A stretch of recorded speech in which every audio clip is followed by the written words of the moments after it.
ახლა კი თქვენ კადრში ხედავთ ირაკლი კობახიძე პრემიერ-მინისტრი აკეთებს კომენტარს ის როგორც იცით ვიზიტად იმყოფება პარლამენტის ორივე პალატის თავმჯდომარესთან ჩვენ განვიხილეთ რა თქმა უნდა პოლიტიკური თანამშრომლობის საკითხები ჩვენ გვაქვს ძალიან მჭიდრო თანამშრომლობა და ვისაუბრეთ ამ თანამშრომლობის გაღრმავებაზე და შევეხეთ ასევე რა თქმა უნდა ჩვენს ეკონომიკურ თანამშრომლობასთან რაც ძალიან მნიშვნელოვანია ეკონომიკური კომისიის ხდომაზე განხილული იქნა ჩვენი თანამშრომლობის ძალიან კონკრეტული ასპექტები რის საფუძველზეც განისაზღვრა კონკრეტული მიმართულებები კონკრეტული მიზნები ამოცანები და ჩვენ შევჯერდით პრეზიდენტთან იმასთან დაკავშირებით რომ ყოველთვის საფუძველზე განისაზღვრება კონკრეტული გზამკვლევი რომელსაც დაეფუძნება ჩვენი ეკონომიკური თანამშრომლობის გაღრმავება. ჩვენ დავისახეთ ძალიან ამბიციური მიზანი, გავასამაგოთ უახლოეს წლებში ჩვენი სავაჭრო ბრუნვა, რაც არის ამბიციური ამოცანა, თუმცა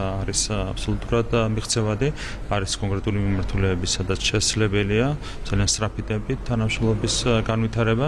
ჩვენ ასევე შევეხეთ განათლების, კულტურის, სპორტის სფეროში თანამშრომლობა, ზოგადად ინტერესი გვაქვს ძალიან დიდი, რა თქმა უნდა, თითოეული ამ მიმართულებით არის განსაკუთრებული ისტორიული კავშირები ჩვენს ქვეყნებს შორის. აქედან გამომდინარე, ვფიქრობთ, რომ ყველა მიმართულებით გვაქვს ურთიერთობების გაღრმავების ძალიან დიდი რესურსი.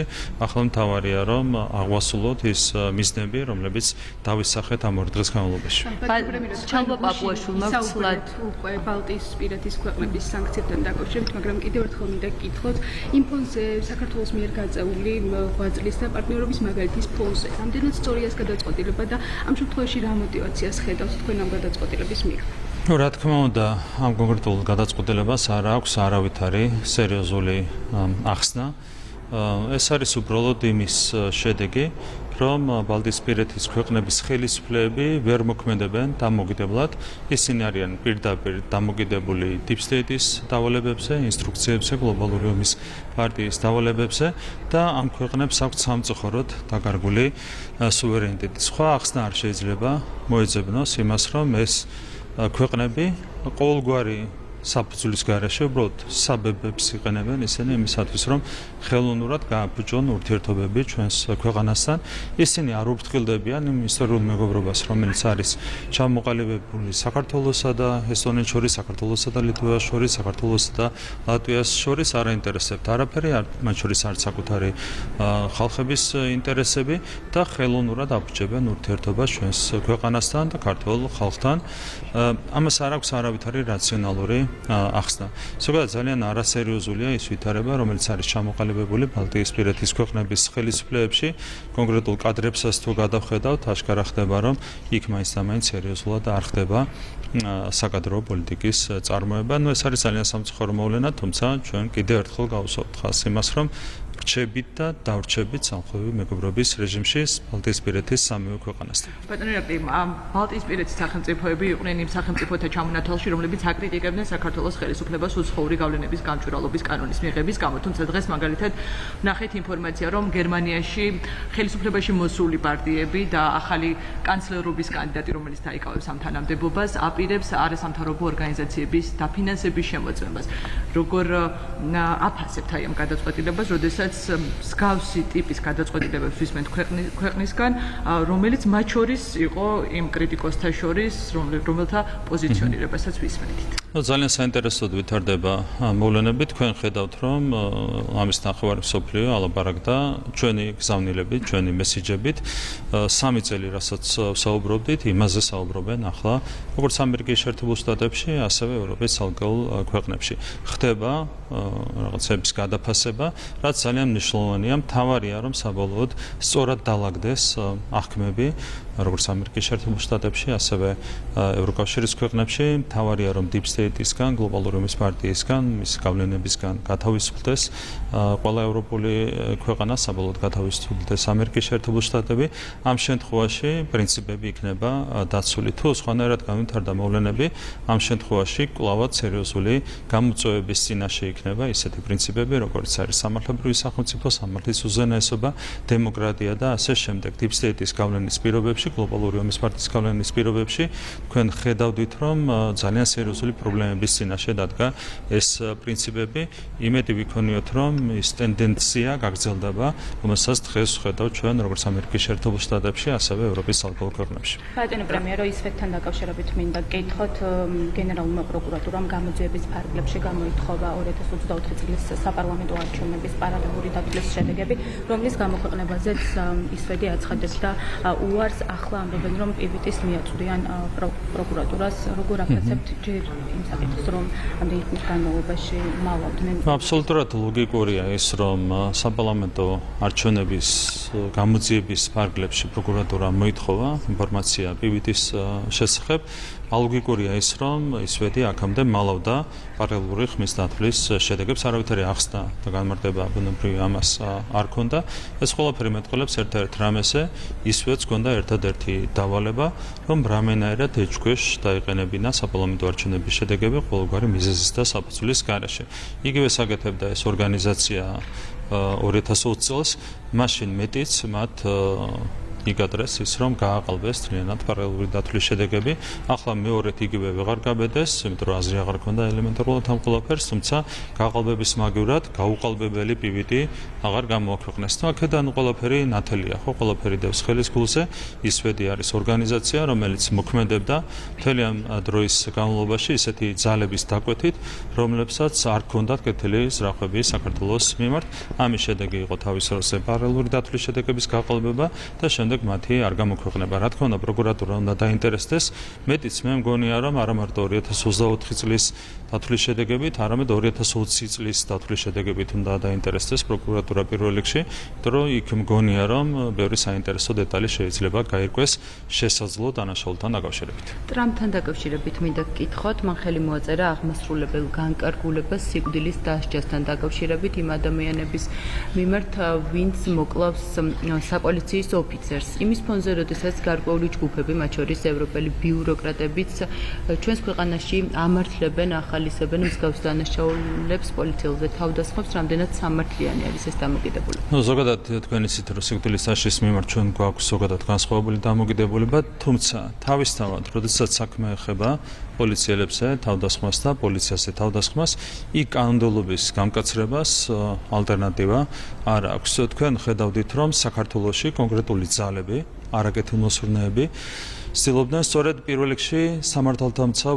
ორგანოებზე თავდასხმით შეერყიათ სახელმწიფოს ძლიერება, ხო? დღესაც ისინი ღიად უჭერენ მხარს ადამიანებს, რომლებმაც სწორედ პოლიციელებზე თავდასხმით გამოიჩინეს თავი. რატომ? ყველამ იცის, რომ როდესაც თავს ესხმი სამართალდამცავ ორგანოებს, თუ გაგივიდა, შეგიძლია შეარყიო სახელმწიფოს სიძლიერე.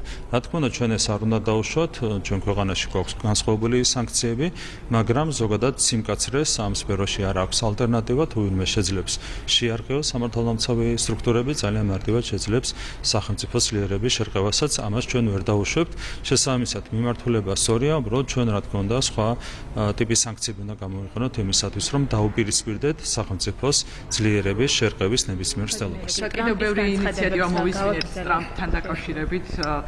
ის განცხადებები, რომელიც ისმოდა მოსმენისას კონგრესიდან, რომ უნდა შეწყდეს ბიუროკრატების დაფინანსება, რომ უნდა შეწყდეს დაფინანსება ქვეყნის მიღმა. გარკვეულწილად ემთხვევა მათ შორის ქართული ოცნების გზავნილებს. როგორ ფიქრობთ, რატომ მოვიდა ასე დღის წესრიგში ეს დამთხოვები თქვენი გადმოსახედიდან? ჩვენ რა თქმა უნდა აბსოლუტურად ვიზიარებთ ამ გზავნილებს. ჩვენ ვსაუბრობთ მთელი ამ დროის განმავლობაში არაფორმალურ გავლენებზე, რომლებსაც არასწორი მიმართულებით მიყავდა პროცესები, როგორც ამერიკის შეერთებული შტატებში, ასევე ევროკავშირში და ამის ერთ-ერთი მსხვერპლი იყო ჩვენი ქვეყანა, საქართველო, იმის გამო, რომ არაფორმალურად იმართებოდა ამერიკის შეერთებული შტატები მთელი ამ 4 წლის განმავლობაში და დღემდე სამწუხაროდ არაფორმალურად იმართება სტრუქტურების უდიდესი ნაწილი ევროკავშირში. ჩვენ ქვეყანას მიადგა საკმაოდ დიდი ზიანი, იყო უამრავი უსამართლობა ჩვენი ქვეყნის მიმართ.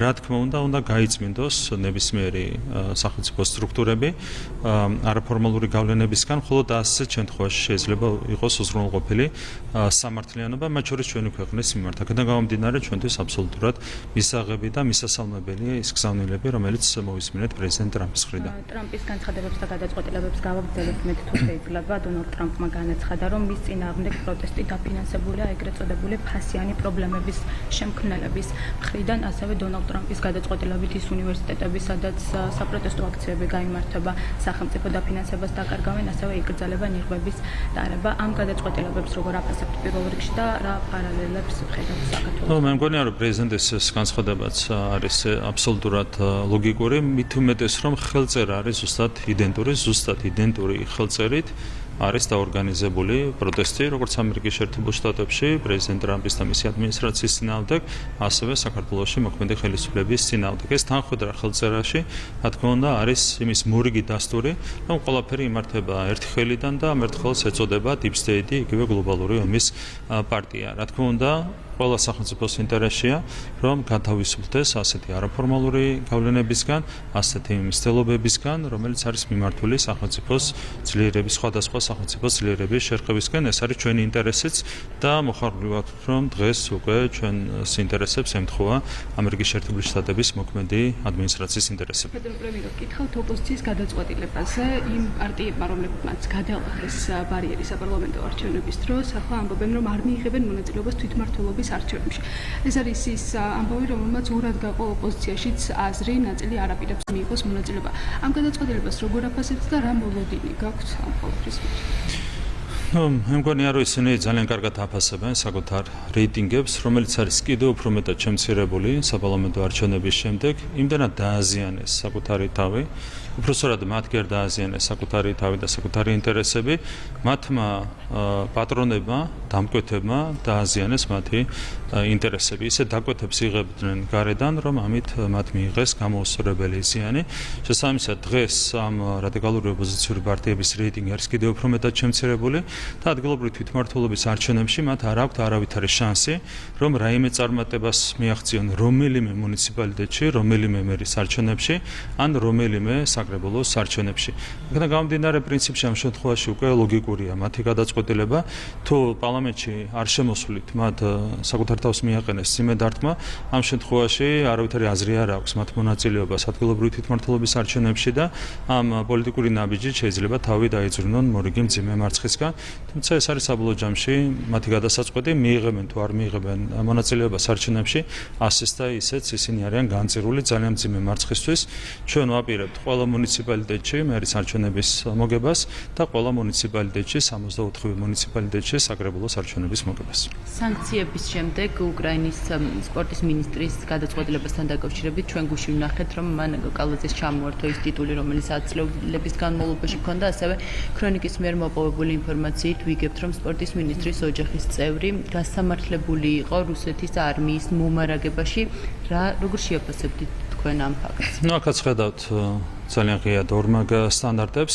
ზოგადად გასაოცარია ეს გადაწყვეტილებები, რაც მიიღება უკრაინაში კახი გალაძის მიმართ, რომელიც არის ორგზის ჩემპიონთა ლიგის გამარჯვებული, მანამდე ესტონეთში მიიღეს გადაწყვეტილება სამგზის ოლიმპიური ჩემპიონის მიმართ. რა თქმა უნდა, ამ ადამიანებს ვერც კახი გალაძეს ვერ დაუკრინებს ვერავინ ორგზის ჩემპიონთა ლიგის მოგებას და ვერც ლაშა ტალახაძეს საერთოდ ვერავინ სამ ოლიმპიურ ოქროს. დანარჩენი არის მართლა სუსტი ადამიანების გადაწყვეტილებები და ესეთი ადამიანების გადაწყვეტილებები, რომლებიც მოქმედებენ დაკვეთით, ისინი არიან მთლიანად დამოკიდებული გარე დაკვეთებზე. შესაბამისად, არავითარი სერიოზული შეფასება ამ გადაწყვეტილებებთან დაკავშირებით არ შეიძლება გაკეთდეს. ეს ადამიანები, ვინც გვაკრიტიკებენ ხშირ შემთხვევაში, ამ შემთხვევაში ტიტულის ჩამოთვლით, რუსეთთან კავშირები ყოველ შემთხვევაში. კი, ესეც ერთ-ეგივე ლოგიკა ატრიალებს, როდესაც ადამიანი არის უპრინციპო, მისგან არის ყველანაირი არასერიოზული გადაწყვეტილება მოსალოდნელი. საბოლოო ჯამში მათ აქვთ მოგრძული კავშირები, შეიძლება ამ კავშირებს იყენებენ კომპრომატებადაც მათ წინააღმდეგ, ეს არის ლოგიკური დასკვნები, რაც შეიძლება გამოვიტანოთ. იგივე შეიძლება შეეხოს, რა თქმა უნდა, ზოგადად სახელმწიფოების მიდგომას. კიდევ ერთხელ გაიმეორებ, ლატვიის პრეზიდენტი ჩვენ მოგვიწოდებდა სანქციების დაწესებისკენ და ამ დროს ლატვია ჩვენზე სამჯერმედ ღვინოს ყიდის რუსეთში, მაშინ როდესაც საერთოდ არ არის ღვინის წარმოებელი ქვეყანა. ხო, ეს არის ძალიან მარტივი ორმაგი სტანდარტები. ნუ აქ საზოგადოება უნდა გამოიტანოს ბუნებრივია თავის დასკვნები. ბატონო ირაკლი, ეკონომიკურ მაჩვენებლებზეც გითხავთ, საქართველოს ეკონომიკის თავისუფლებით არის ევროპის საუკეთესო 20-ში, ეს მონაცემები გამოაქვეყნა ვაშინგტონის ნომერ პირველმა ანალიტიკურმა ცენტრმა Heritage Foundation-მა. როგორ ახასებთ ამ მონაცემებს? ნუ ეს არის ჩვენი პოლიტიკის დამსახურება. თქვენ იცით, რომ ჩვენ გვაქვს ძალიან რაციონალური ეკონომიკური პოლიტიკა, დაბალი გადასახადებით, ნაკლები ბიუროკრატიით და შემდეგ ეს ყველაფერი რა თქმა უნდა აისახება ყველა ობიექტურ რეიტინგში, შეფასებაში და სწორედ ამის დამსახურება ის, რომ ჩვენ გვაქვს სწრაფი ეკონომიკური ზრდა. თქვენ იცით, რომ გასული 4 წლის განმავლობაში საშუალო ეკონომიკურმა ზრდამ, წლიურმა ზრდამ გადააჭარბა 9.9%, იანვრის თვის ეკონომიკური ზრდა იყო 11.1%. რა თქმა უნდა, ეს ყველაფერი არის იმ ეკონომიკური პოლიტიკის დამსახურება, რომლის გამოც ჩვენ გვაქვს მაღალი შეფასებები სხვადასხვა ობიექტურ რეიტინგში. მადლობა.